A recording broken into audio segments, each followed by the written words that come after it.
और रूस और यूक्रेन के युद्ध के कारण बाजार में आज भारी गिरावट देखने को मिली। आखिरी घंटे में रिकवरी की कोशिश जरूर हुई, लेकिन इसके बावजूद निफ्टी 383 अंक गिरकर ही बंद हुआ। बाजार का पूरा एक्शन जानते हैं मेरी सहयोगी प्रियंका आनंद से। बिल्कुल, देखिए मार्केट्स आज जिन लेवल्स के आसपास खुली, एक बड़े गैप डाउन के साथ एंटिसिपेशन थी, क्योंकि एसएक्स निफ्टी जो इंडिकेट कर रहा था ग्लोबली जो प्रेशर देखने को मिला था, जिस तरह से जियोपॉलिटिकल टेंशन थी, हम एक बड़े गैप डाउन के साथ खुलते हैं। 400 से ज़्यादा पॉइंट्स की गिरावट आपको बैंक पे, आपको निफ्टी पे दिखती है। 1200 से ज़्यादा पॉइंट्स की गिरावट आपको बैंक निफ्टी पर दिखती है। ऑलमोस्ट उन्हीं लेवल्स के आसपास आप मार्केट में आज क्लोजिंग भी देख रहे हैं। कहीं से भी पुल बैक अटेम्प्ट नहीं हुआ। इनफैक्ट ड्यूरिंग द डे ये प्रेशर थोड़ा और माउंट हुआ, बैंकिंग स्टॉक्स और वीक दिखे। पीएसयू बैंक स्पेस जाहिर तौर पर एक ड्रैगर दिखाई दिया आज पूरे दिन भर, और हमने देखा कि ऑटो, पीएसयू बैंक और रियल्टी पैक, ये तीन बड़े ड्रैगर्स हैं। इनफैक्ट सारे सेक्टर्स लाल निशान में थे। सिलेक्टिव सेक्टर्स और सिलेक्टिव स्टॉक्स को आप छोड़ दे तो आप एडवांस डिक्लाइन रेशियो से ही अंदाजा लगा पाएंगे कि सिर्फ 300 बढ़ने वाले शेयर और उसके आगे लगभग 5 गुना से भी ज्यादा गिरने वाले शेयर थे। तो क्लियरली एक डाउनवर्ड प्रेशर था मार्केट्स पर जो हावी हुआ। हमने सिर्फ ऑयल एंड गैस पैक जैसे ओएनजीसी काउंटर, जिसमें एक ट्रिगर, एक न्यूज़ बेस्ड ट्रिगर भी आया, और क्योंकि क्रूड का फायदा यहाँ मिलता है, तो ऑयल एंड गैस पैक से आपको कुछ सेलेक्टिव काउंटर्स जो आपको गेनर के तौर पे दिखे। कमोडिटीज़ लाइक आपको हिंडाल्को, नाल्को, यहाँ फायदा देखने को मिला। स्टील पैक आपको आज फिर भी एक मोमेंटम को बनाए हुए देखने को मिला, लेकिन उसके अलावा आप देखेंगे क्लियर, और साथ ही रुपए की वीकनेस का फायदा आपको आईटी पैक, टेक्नोलॉजी काउंटर्स में देखने को मिला। उसके अलावा आप सारे सेक्टर्स में क्लियरली एक प्रेशर देखने को आप देख रहे हैं। बैंकिंग स्टॉक्स आपको सबसे ज़्यादा वीक दिखे। अगर पहले 5 काउंटर्स की बात कर ले निफ्टी पर, तो उन पहले 5 काउंटर्स में आपको ऑटो और बैंकिंग काउंटर्स दिखे, जो बाजार को क्लियरली नीचे की तरफ ड्रैग कर रहे थे। गिरने वाले काउंटर्स में अगर आप यहाँ बात करें, हालांकि ये आपको बढ़ने वाले कमजोर बाजार में भी चढ़ने वाले काउंटर्स दिखाई देंगे। पीएनबी हाउसिंग या फंड रेजिंग की खबर से साइंट आपको एक टेक्नोलॉजी पैक का काउंटर, और साथ ही जी एंटरटेनमेंट काउंटर्स, मीडिया स्टॉक्स, वहाँ पर आपको थोड़ा सा मोमेंटम देखने को मिलता है, जिसके चलते हमने देखा वहाँ आपको स्पर्ट जरूर देखा। लेकिन उसके अलावा बाजार को सहारा ना पीएसयू, ना पब्लिक सेक्टर बैंक, ना ही रिलायंस से मिल पाया। ड्रैगर्स रहे, क्लियरली बाजार को नीचे की तरफ खींचा, और हमने देखा कि आज कई सारे काउंटर्स जो पुल बैक भी अटेम्प्ट नहीं कर पा रहे थे। आप ये सिर्फ कुछ चुनिंदा काउंटर्स को देख पा रहे हैं। भारतीय एयरटेल में भी एक न्यूज़ आई, टेलीकॉम पैक पे थोड़ा सा मोमेंटम देखने को मिला, और भारतीय एयरटेल का पैक हुआ, अग्रीमेंट हुआ एक्सिस बैंक के साथ, जिसके बाद हमने देखा कि यहाँ एक अच्छा बाइंग मोमेंटम देखने को मिला। लेकिन क्लियरली आप पूरा दिन भर प्रेशर में बाजार रहा आज, और क्लोजिंग भी बाजार में एक प्रेशर पॉइंट पे हुई, और उन्हीं लेवल्स के आसपास जहां से वो खुला था। बड़ा ट्रिगर अब जो है, आज शाम को एग्जिट पोल के रिजल्ट्स आएंगे, और उन एग्जिट पोल्स में ये पता चलेगा कि बीजेपी कितनी सीट्स के साथ यूपी में आ सकती है, कितना डेंट देखने को मिल सकता है, एसपी कितना डेंट क्रिएट कर सकते हैं। वो एक बड़ा ट्रिगर रहेगा मार्केट्स के लिए, जो मार्केट रीड करना चाहेगा। अगर यहाँ से 250 प्लस 270 प्लस सीट्स आती है, तो शायद हम एक पुल बैक रैली यहाँ देख लें, लेकिन वीकनेस क्लियरली मार्केट्स में एविडेंट है। बिल्कुल, तो काफ़ी कोशिश यहाँ पर पुल बैक की हुई, लेकिन बहुत ज़्यादा सफल नहीं हो पाए बाजार, लाल निशान पर जाकर बंद। कई एक्सपर्ट से हमने बात की। आईएफएल सिक्योरिटीज़ के डायरेक्टर संजीव भसीन ने खास बातचीत में कहा कि आज कल में बाजार बॉटम आउट कर जाएगा। उनके मुताबिक बुधवार से बाजार में रिकवरी शुरू हो जाएगी, और मई में बाजार ऊंचाई के नए स्तर को छू सकता है। I am relatively bullish that in the pullback after this fall to 15,500 or 15,700, whatever we make a low in the next 2 days, I from Wednesday think that we will start to stabilize. Consolidation for the month of March, I cannot rule out, but April will be the best month and May will be a new high. So I am convinced that this is the last of the fall for global or external reasons. इस कारण से आपको बने रहने में ही समझदारी है। I know it's difficult, but आपको बने रहना है अगर पैसे आगे कमाने हैं, और याद रखना शॉर्ट टर्म में पेन लॉन्ग टर्म में बहुत अच्छा गेन देगा। तो शॉर्ट टर्म में पेन और लॉन्ग टर्म में बहुत अच्छा गेन देखने को मिल सकता है, ये मानना है संजीव भसीन जी का। हमारे 2 खास मेहमान भी हमारे साथ जुड़ गए हैं, शर्मिला जोशी और गौरव बिस्सा। आप दोनों का बहुत बहुत स्वागत। गौरव, आपको भी ऐसा लगता है कि शॉर्ट टर्म में पेन और लॉन्ग टर्म में गेन होने की सिचुएशन बन रही है बाजार में? जिस तरह के लेवल्स आज हम देख रहे हैं, 15,900 का लेवल भी टूट गया। क्या आपको लगता है इस समय बाजार की चाल हो सकती है, अगर हम कल का ट्रेडिंग सेशन भी मान के चलें तो? Good evening. देखिए, इसके 2 तरीके हैं इसका जवाब देने के। पहला जो शॉर्ट टर्म का है, अगले हम 1 या 2 दिन की बात अगर की जाए इमीडिएट बेसिस पे, तो अगर आप देखेंगे 15 मिनट्स 30 मिनट से आवली चार्ट्स अगर देखेंगे थोड़ा बहुत डाइवर्जेंस हमको देखने मिला है और 15,750 निफ्टी फ्यूचर्स में एक क्रिटिकल सपोर्ट के तौर पर होता आया है। एक कल उछाल है, 1-2 दिन में उछाल हमको देखने मिल सकती है टुवर्ड्स 16,100 16,200। अब रही बात क्या ये बॉटमिंग आउट हो रहा है, तो मैं वो कैंप में नहीं हूँ जहाँ मैं बॉटम पकड़ सकूँ। लेकिन मैं ये भी मानता हूँ कि जब तक एक कंफर्मेशन साइन नहीं आते हैं तब तक बॉटम के लिए फिशिंग करना भी सही नहीं होता है। हमने वीकली चार्ट्स पे 16,400 के नीचे क्लोजिंग दी है, जो डबल टॉप का जो नेकलाइन होती है उसके नीचे क्लोजिंग आई है, तो कंफर्मेशन उसमें हो चुका है। तो जब तक 16,400 के ऊपर क्लोजिंग नहीं आती है वीकली की, मैं इसमें कोई भी बॉटम और प्रोसेस के लिए मैं फॉलो नहीं करूँगा। यहाँ पे सेल ऑन राइज का ही कैंडिडेट रहेगा। लेकिन हाँ, यहाँ पे ओवरसोल्ड जोन में है, एक टेक्निकल बाउंस बैक देखने मिल सकता है। यूरोपियन मार्केट्स में आप देखेंगे तो बाउंस बैक आपको देखने मिल रहा है। S&P 500 में अगर आप देखेंगे तो वहाँ पे ऑलरेडी डेली चार्ट्स पे डाइवर्जेंसेस आपको देखने मिले थे MACD और RSI दोनों में, तो वहाँ पे भी एक सपोर्ट आपको देखने मिल सकता है। तो आपको 1-2 दिन जो है वहाँ पे रिलीफ रैली आपको देखने मिल सकती है, बट उसके बियॉन्ड मैं फिलहाल दिखना नहीं चाहूँगा। एक रिलीफ रैली हो सकती है लेकिन उसके बियॉन्ड फिलहाल कोई व्यू नहीं। शर्मिला, आप कैसे अप्रोच कर रही हैं इस समय? आप लोगों से बात कर रही होंगी, अपने क्लाइंट से बात कर रही हैं, किस तरह का माहौल है इस समय मार्केट में? क्या पैनिक की सिचुएशन दिख रही है या फिर अब लोग मौके तलाश रहे हैं इस गिरावट के बाद? दोनों चीजें हैं। एक तो अनसर्टेनिटी है ही, क्योंकि जैसे आज की गिरावट रही, that was on the back of जिस तरह से क्रूड बढ़ा है। So I think that was obvious, meaning near term pressure तो है ही, लेकिन उसके साथ साथ अगर आप इस सिचुएशन को और थोड़ा लंबा खींचेंगे तो किस तरह का इम्पैक्ट पड़ सकता है इन्फ्लेशन पर। Already we had lot of FMCG companies से दैट जो इन्फ्लेशन उन्होंने देखा है that's been much more than they have seen in a decade. तो ये सिचुएशन और खराब हो सकती है अगर क्रूड प्राइसेस इस लेवल पर रहे। So I think everybody is sort of waiting for a resolution कि ये जो अब तीसरे हफ्ते में चली गई है ये सिचुएशन रशिया यूक्रेन की, उसका जल्द से जल्द कुछ सोल्यूशन निकले, and then slowly I think things will get back to normal. तो उस लिहाज से डेफिनेटली चिंता है, लेकिन लोग ये जरूर समझते हैं कि in that sense this is an opportunity to buy. So the only thing is कि क्या होता है कि ऐसे मार्केट जब रहता है तो you sort of postpone your buying, because जैसे आज मार्केट वीक खुला, वीक ही बंद हुआ, so that's not very encouraging. फिर आपको लगता है कि हाँ शायद अभी तक बॉटम नहीं बना है मार्केट का, यहाँ से और थोड़ी चीजें खराब हो सकती है।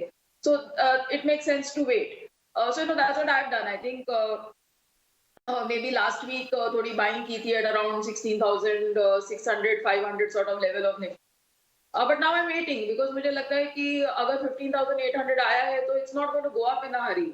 और लेट्स नॉट फॉरगेट कि मिड कैप्स जो स्पेस मुझे काफी पसंद है उसमें actually correction has been deeper. तो यहाँ पर मौके जरूर है खरीदने के, सिर्फ ये है कि कब हम खरीदेंगे।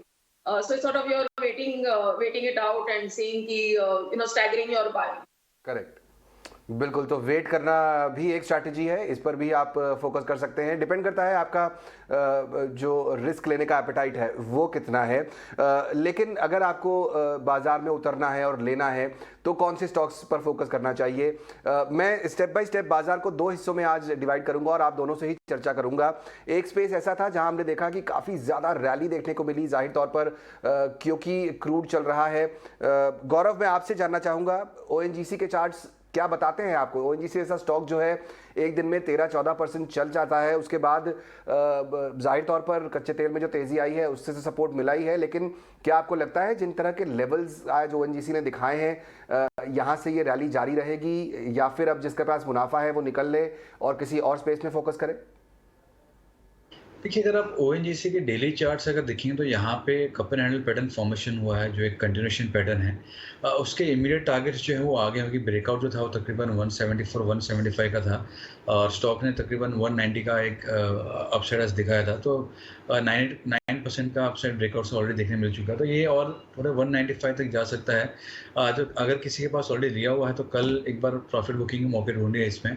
और फ्रेश एंट्री अगर करनी है तो लोअर लेवल से अगर आता है तो ही लीजिए। यहाँ पे मैं ये नहीं कहूँगा अपसाइड में स्टॉप हो जाएगा, थोड़ा कंसोलिडेशन देखने मिल सकता है, लेकिन रिस्क रिवॉर्ड जो है यहाँ पे फेवरेबल नहीं होगी। यहाँ पे अगर आज की कैंडल के हिसाब से मैं देखूँ तो मेरा जो स्टॉप लॉस आएगा वो 173-174 का आएगा। तो स्टॉप लॉसेस यहाँ पे डीप हो रहे हैं। कोई डिक्लाइन मिलती है तो वहाँ पे ऐड कीजिए, फ्रेश एंट्री यहाँ पे अवॉइड कीजिए। बिल्कुल, क्योंकि स्टॉक एक दिन में इतना ज़्यादा चल चुका है तो फ्रेश एंट्री तो अवॉइड करना ही बेटर होगा। कुछ लोअर लेवल्स पर आए तो अपॉर्चुनिटी ढूंढनी चाहिए। शर्मिला, एक और स्पेस जो बिल्कुल ऑपोजिट जहां बहुत ज़्यादा क्रैक देखने को मिला वो था ऑटो स्पेस। हमने देखा चाहे वो मारुति हो या फिर टाटा मोटर्स हो या M&M हो, 5 से 6% तक ये स्टॉक्स टूटे हैं। ऑटो स्पेस हम देख रहे हैं धीरे धीरे रिवाइवल की तरफ जा रहा है। जिस तरह से कोविड के बाद अब लोग बाहर निकल रहे हैं, जो सेल्स के आंकड़े हैं वो ठीक ठाक आ रहे हैं। क्या आपको लगता है कि ये जो करेक्शन ऑटोज में देखने को मिला है यहाँ पर अपॉर्चुनिटी बनती है? अपॉर्चुनिटीज है, लेकिन मुझे लगता है कि फिर से थोड़ा बहुत वेट करना चाहिए, क्योंकि खास करके जो पैसेंजर व्हीकल स्पेस है, because I think from what I understand कि जो सेमीकंडक्टर चिप का जो इशू चल रहा था और जो हम समझ रहे थे कि बहुत लंबे समय से हम कह रहे कि ये क्वार्टर से इस क्वार्टर के बाद शायद चीजें सुधरेंगी और ऐसे लग रहा था कि things are getting back on track, लेकिन because of this continuing tension between Russia and Ukraine, ऐसा लग रहा है कि वो सप्लाई चेन फिर से इम्पैक्ट हो सकता है। So this will again cause sort of cast a pall over things, क्योंकि अगर आपको डिलीवरी ही नहीं मिले आपने जो नई गाड़ी ली है उसकी, तो क्या ही सेल्स करेंगे फिर companies. There could be demand, लेकिन you will not be able to supply your car. तो आई थिंक पैसेंजर व्हीकल्स को लेकर आई एम लिटिल एक दो लिस्टेड कंपनीज है actually, Tata motor and Maruti is the country's biggest passenger vehicle play. So थोड़ा मुझे लगता है कि उनमें वेट करना चाहिए, लेकिन यस आई थिंक बाकी स्टॉक्स ओवरऑल मुझे स्पेस काफी पसंद है। आई थिंक डेफिनेटली इसमें अच्छी रिकवरी आएगी, but as I said probably I am more positive on the others than Maruti और Tata motors at this point in. ठीक है, तो मैं आप ही से पूछता हूं, अगर आपने ऑटो स्पेस अगर आप फिलहाल आप वेट कर रही हैं, like you said there are some other spaces जहां पर अपॉर्चुनिटी देखनी चाहिए, अगर आप सजेस्ट कर पाए हमारे व्यूअर्स के लिए कौन से वो स्पेस होंगे? The stock that I like at this point in time is Mahindra and Mahindra. मुझे लगता है कि उनका जिस तरह का प्रोडक्ट मिक्स है और जिस तरह से करेक्शन हुआ है, एंड लेट्स नॉट फॉरगेट कि it's a more sort of domestic facing company, तो इन सब चीजों को ध्यान में रखते हुए कि जिस तरह से उनके नए एसयूवी को रिसीव किया गया था, plus they have a farm equipment play और seeing a whole lot of other things, मुझे लगता है कि ये अब अच्छा प्राइस पॉइंट है महिंद्रा एंड महिंद्रा में खरीद करने का। I think we can expect a 20% plus return from current levels, but once again the advice would be to stagger your buy. Stagger your buy, that is the best policy right now. जितना हम बाजार में correction देख रहे हैं उसके बाद बहुत संभल कर ही इन्वेस्ट करना बेहतर होगा। एक और स्पेस गौरव जो हमने देखा काफ़ी ज़्यादा आज मार खाया वो था बैंकिंग स्पेस। फिर चाहे बड़े बैंक्स हो ICICI HDFC जैसे या फिर मझौले बैंक जिसमें bank of Baroda, IndusInd bank, हम देख रहे हैं प्राइवेट पब्लिक हर तरह के बैंक की अच्छी खासी पिटाई हुई आज। अगर बैंकिंग में किसी को अब नया निवेश करना हो तो कहाँ जाना चाहिए, पब्लिक या प्राइवेट, कौन सा टॉपिक होगा आपका? देखिए यहाँ पे ओवरऑल मैं बैंकिंग स्पेस के लिए थोड़ा इंतज़ार करने की राय दूंगा। यहाँ पे अगर आप देखेंगे बैंक निफ्टी तो एक अच्छा खासा इसका सपोर्ट था तकरीबन 34,000 के आसपास में, वहीं से एक अच्छा ब्रेकडाउन आपको देखने मिला है। तो जब तक इसके ऊपर क्लोजिंग नहीं आ रही है मैं नहीं समझता हूँ यहाँ पे कोई मेजर आपको पोजीशंस बनानी चाहिए। इसके लिए आप अगर बात करें कि कौन सा कोई स्टॉक गिर चुका है, टेक्निकल बाउंस बैक आ रहा है, तो प्रोबेबली आप ICICI बैंक वाला उसके लिए देख सकते हैं या SBI for that matter. But overall जो हम कहेंगे नहीं बहुत तगड़ा लग रहा है स्पेस और यहाँ पे आप लीजिए, अच्छा निवेश कीजिए, आप अग्रेसिवली कीजिए, वो फैक्टर जो है मुझे यहाँ पे बैंकिंग स्पेस में मुझे फिलहाल नज़र नहीं आ रहा है। ओके, तो बैंकिंग में बहुत ज़्यादा भरोसा नहीं आ रहा है। अगर आप जाना ही चाहते हैं तो दो बड़े दिग्गजों के नाम यहाँ पर गौरव ने बताए, ICICI बैंक और SBI, इन दोनों के साथ फिर भी रहा जा सकता है, लेकिन पूरी तरह से कॉन्फिडेंस इस स्पेस में अभी भी दिखाई नहीं दे रहा है। एक बड़ा फैक्टर जो बाज़ारों पर अभी हावी हो जाएगा बहुत जल्दी, कल के दिन हमें असर देखने को मिल सकता है, वो है जो 5 राज्यों में चुनाव चल रहे हैं उनका अब वहाँ पर वोटिंग खत्म हो रही है धीरे धीरे और आज आखिरी दिन है वोटिंग का। कुछ ही समय में एग्जिट पोल भी सामने आ जाएंगे। ऐसे में चुनाव के नतीजों को लेकर किस तरह की तस्वीर बन सकती है, इस पर हमारी senior editor politics and policy Tamanna Inamdar से बात की हमारे सीनियर एडिटर अजय शर्मा ने। आइए वो सुनवाते हैं आपको। तमन्ना, आपने काफ़ी मुझे पता है बाजार के दिग्गजों के साथ, पॉलिटिकल एनालिस्ट के साथ सुबह से फ़ोन पे बात की है, तो आप बताइए कि ये क्यों इम्पोर्टेंट है, पर्टिकुलरली यूपी इलेक्शंस क्यों इम्पोर्टेंट रहेंगे?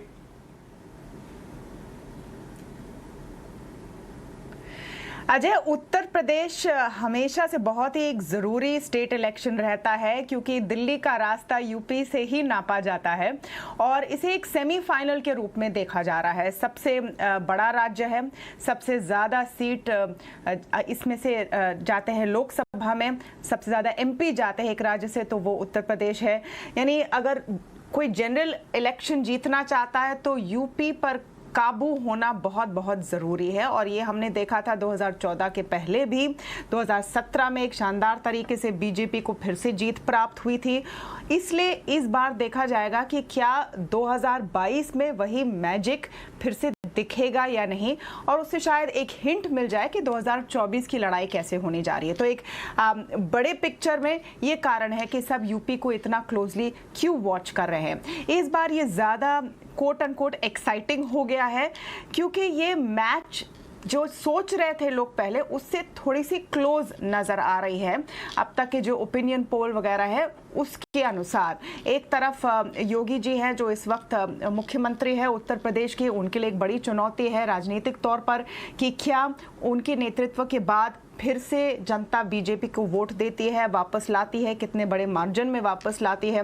दूसरी तरफ अखिलेश यादव है, समाजवादी पार्टी के पूर्व मुख्यमंत्री रह चुके हैं उत्तर प्रदेश के और वो एक कड़ी टक्कर भी दे रहे हैं। तो क्या ये एक क्लोज मैच होगा? क्या बीजेपी फिर से जीत कर आएगी और किस मार्जिन से? इस तरह के फैक्टर्स हैं जिनको बाजार देख रही है। और आपने सही कहा कि एक बड़े पिक्चर में जहां पर युद्ध हो रहा है, कमोडिटी के प्राइसेस ऊंचे जा रहे हैं, शायद चुनाव ट्रेडर्स के लिए और इन्वेस्टर्स के लिए इतनी बड़ी बात ना हो, लेकिन अगर यहाँ पर बीजेपी हारती है या बहुत ही एक छोटे मार्जिन के साथ जीतती है तो फिर दूसरे सवाल खड़े हो जाते हैं। क्या उनकी जो इकोनॉमिक पॉलिसीज़ हैं वो ज़्यादा पॉपुलिस्ट होती जाएंगी? क्या जो रिफॉर्म्स बचे हुए हैं वो अगले 2-3 साल में उनकी रफ्तार कम हो जाएगी? इस तरह के सवाल खड़े हो जाएंगे और इसलिए ये चुनाव इतना ज़रूरी है। ये भी है क्योंकि मार्केट से हम इसको कनेक्ट करते हैं चुनावों को, तो अमूमन ऐसा देखा जाता है कि जब भी बीजेपी जीतती है तो बाजार के लिए वो अच्छा माना जाता है क्योंकि वो सिटिंग गवर्नमेंट है और जैसे आगे निकलेगी तो फिर लगता है कि हाँ पॉलिसीज सेंटर और स्टेट के आपस में कनेक्टेड रहेंगी। इस बार अगर थोड़ा भी मार्जिन कम रहता है तो मैं वैसे पूछना चाहता हूँ आपसे, इसकी प्रोबेबिलिटी कितनी है कि पिछली बार से मार्जिन कम रहेंगे? क्योंकि जब चुनावों का पहला चरण हुआ था ना तब भी ये कहा था कि बीजेपी जीत तो जाएगी लेकिन सीटें कम आएंगी। ये 7वें चरण की आज वोटिंग हो रही है, ऐसा ही अनुमान अभी भी लगाया जा सकता है कि जीत तो जाएगी पर सीटें कम आएंगी।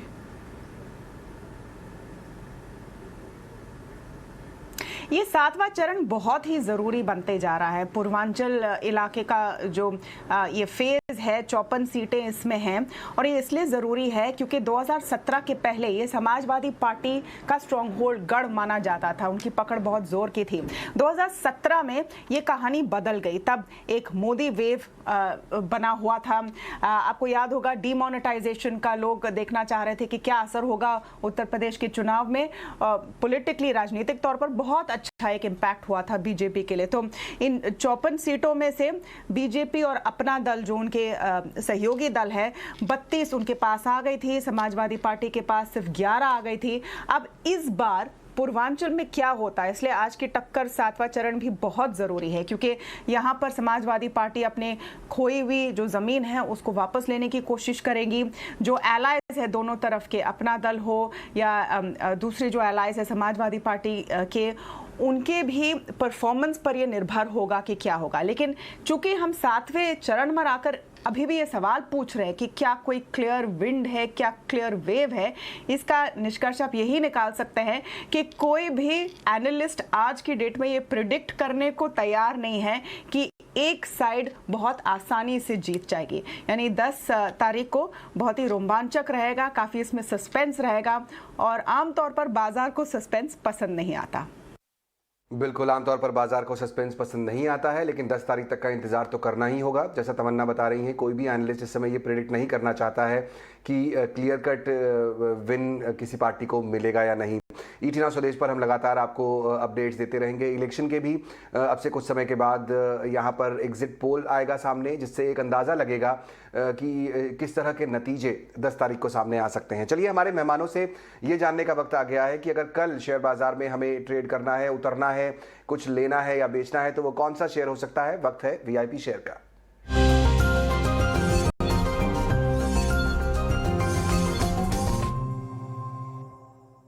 गौरव, आपसे शुरुआत करना चाहूंगा। अगर कल के बाजार में किसी तरह का कोई ट्रेड किसी ट्रेडर को या इन्वेस्टर को लेना है, तो कौन सा स्टॉक आइडिया सजेस्ट करेंगे आप?